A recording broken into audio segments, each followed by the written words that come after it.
เ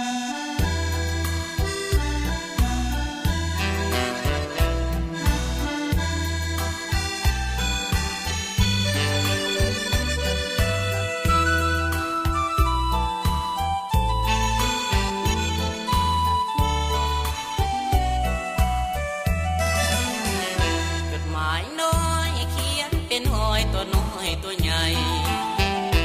ตกกระใจนึกว่าผู้ใดเขียนมา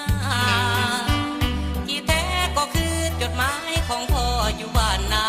เป็นห่วงในการศึกษายิ่งเขียนมายามถามข่าวได้เห็นแล้วเหมือนมีแนวพาให้มีสุขสิ้นความทุกข์หัวใจสิ้นสุดอับเศร้าใส่ตัวเฮาลูกอย่าไปมัวเกี่ยวสาวเพราะชีวิตเฮามันยากจนย่อมือพระนมลงกราบปันขาไว้บนเทวา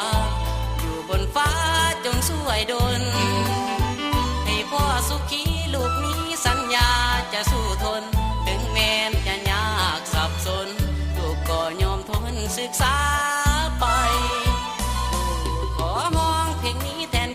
ไม่ขาดเรื่องสาวๆก็พอจะได้ใส่ใจขอจดจำคำเตือนขอส่งไปอยู่ในซองจดหมายขอจำฝังใจตลอดกา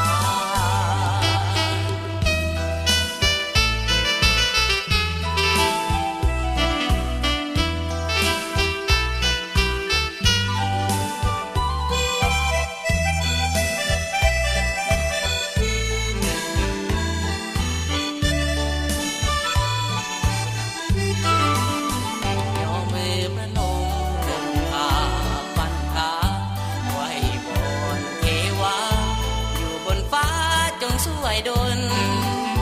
ให้พ่อสุขีลูกนี้สัญญาจะสู้ทนถึงแม้จะยากสับสนลูกก็ยอมทนศึกษา